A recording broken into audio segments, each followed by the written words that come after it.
খবর শুনছেন আকাশবাণী থেকে। প্রতিদিনের মতো আজকেও চলে এসেছি বাছাই করা কিছু গুরুত্বপূর্ণ খবর নিয়ে। শুরুতেই শিরোনাম। নন্দীগ্রামের পর ভবানীপুরের ভোটের ফলকে চ্যালেঞ্জ করে হাইকোর্টে মামলা দায়ের মমতার। কুণালকে ডিম ছুঁড়ে 24 ঘন্টার মধ্যেই গ্রেপ্তার মূল অভিযুক্ত চন্দন ধৃত আরও এক। অনুমতি না নিয়ে দিনের পর দিন ছুটি, নজরে ডাক্তাররা। 11 বছরের ফাইল দ্রুত তলব স্বাস্থ্য দপ্তরে। ডিজে মন্তব্য মামলায় সিআইডির এক ডাকে সাড়া, ফের ভবানী ভবনে অভিষেক বন্দ্যোপাধ্যায়। পুলিশকে হুমকি দেওয়া অভিযোগে গ্রেপ্তার তৃণমূল নেতা, থানার সামনে ডিম থেরাপি। আম ভেবে বোমায় হাত, ইংরেজ বাজারে বিস্ফোরণে জখম 3 শিশু, গুরুতর আহত একজন।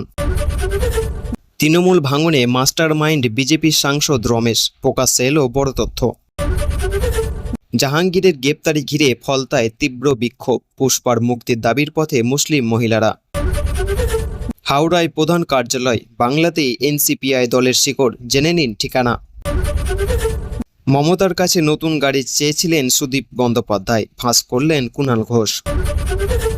ত্রিপুরায় অস্তিত্বহীন দলেই কেন যোগ দিলেন তৃণমূল সাংসদরা, পিছনে রয়েছে বড় কারণ। সাজতেন মমতার মতো, এখন পরছেন জিন্স টি শার্ট, কিভাবে বদলে গেল সায়নী ঘোষের হালচাল। মমতার দেওয়া হার ও কুর্তা পায়জামা ফেরতের সিদ্ধান্ত কাকলি ঘোষের ছেলের।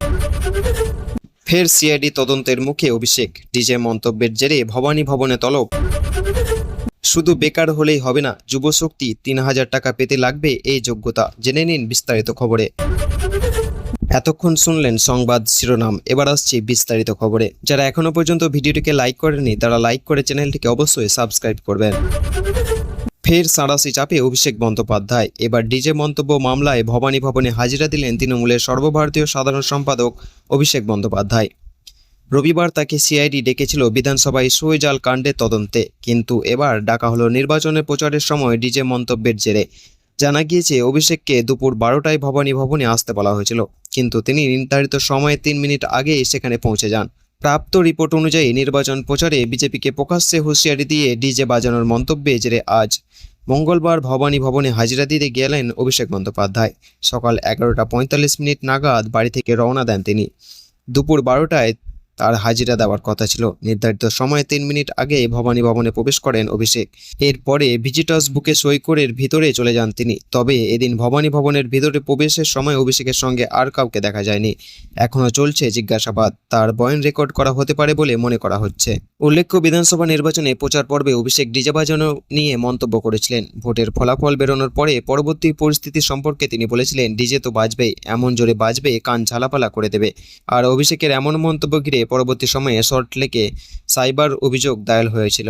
আর সেই মামলার ভিত্তিতে গত শুক্রবারই অভিষেককে কালীঘাটের পাটুয়াপাড়ার বাড়িতে গিয়ে নোটিশ ধরিয়ে এসেছিল রাজ্য পুলিশের গোয়েন্দা বিভাগ। আজ ছিল হাজিরা দেওয়ার দিন। এখন দেখার একাধিক অফিসারের সওয়ালের মুখে পড়ে কোনো বিস্ফোরক তথ্য প্রকাশ্যে আসে কিনা। এর আগে গত রবিবার বিধানসভায় সইজাল মামলা তদন্তে সিআইডি দপ্তরে হাজিরা দিয়েছিলেন তিনি। তবে তিনি শুধু একা নন, ওই দিন বেলেঘাটার বিধায়ক কুণাল ঘোষকেও ডাকা হয়েছিল। কুণালের দাবি, রবিবার তাদের মুখোমুখি বসিয়ে জিজ্ঞাসাবাদ করা হয়েছে। অন্যদিকে গতকাল অর্থাৎ সোমবার অভিষেককে নিয়ে নিয়োগ দুর্নীতিতে মামলায় ইডি আধিকারিকদের জিজ্ঞাসাবাদের মুখে পড়তে হয়েছিল। প্রায় 11 ঘন্টা ধরে জিজ্ঞাসাবাদ করা হয় তাকে। পরপর 3 দিন 3 পৃথক মামলায় অভিষেককে জেরা করা হয়েছে। রাজ্যের বেকার যুবক যুবতীদের জন্য খুব শীঘ্রই চালু হচ্ছে যুবশক্তি প্রকল্প, যেখানে প্রতি মাসে দেওয়া হবে করে 3000 টাকা। নির্বাচনের আগেই প্রতিশ্রুতি দিয়েছিল বিজেপি, আর সেই প্রতিশ্রুতি এখন রক্ষা করার পালা। কিন্তু শুধুই যে বেকার থাকলে 3000 টাকা পাওয়া যাবে এমনটা নয়, বরং যুবশক্তি পেতে গেলে অবশ্যই আবেদনকারীকে কিছু যোগ্যতা পূরণ করতে হবে, না হলে হাতছাড়া হতে পারে ভাতা। বিজেপি যেমনটা প্রতিশ্রুতি দিয়েছিল, এই প্রকল্পের আওতায় উপভোক্তা যতদিন না পর্যন্ত চাকরি পাচ্ছেন ততদিন 3000 টাকা করে ভাতা পাবেন, যেখানে আগে সরকার যুবসাথী প্রকল্পে 1500 টাকা করে দিত ভাতা। পাশাপাশি প্রতিযোগিতামূলক পরীক্ষার জন্য এককালীন 15,000 টাকা আর্থিক সহায়তা করা হবে বলে জানানো হয়েছিল। যুবশক্তি প্রকল্পে 3000 টাকা পাওয়ার জন্য অবশ্যই আবেদনকারীকে কিছু নির্দিষ্ট যোগ্যতা পূরণ করতে হবে। সেগুলি হলো, প্রথমত আবেদনকারীকে তো অবশ্যই পশ্চিমবঙ্গের স্থায়ী বাসিন্দা হতে হবে। দ্বিতীয়ত আবেদনকারীকে অবশ্যই বেকার হতে হবে, বর্তমানে কোনো কর্মসংস্থানের সঙ্গে যুক্ত থাকা যাবে না। তৃতীয়ত আবেদনকারীর বয়সসীমা হতে হবে 21 থেকে 40 বছরের মধ্যে। এছাড়া সবথেকে বড় ব্যাপার, আবেদনকারীকে ন্যূনতম মাধ্যমিক পাস করতে হবে, না হলে এই প্রকল্পের সুবিধা পাওয়া যাবে না। যদিও এখন পর্যন্ত এই প্রকল্পের আবেদন শুরু হয়নি, তাই অনলাইন বা অফলাইন কিভাবে আবেদন করা যাবে এখনই বলা সম্ভব হচ্ছে না।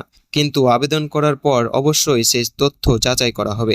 যদিও যোগ্য বলে মনে করা হয় তাহলেই 3,000 টাকা সরাসরি আবেদনকারীর ব্যাংক অ্যাকাউন্টে পাঠানো হবে। তবে অবশ্যই অ্যাকাউন্টের সঙ্গে ডিবিটি লিঙ্ক রাখতে হবে, না হলে মিলবে না এই প্রকল্পের ভাতা।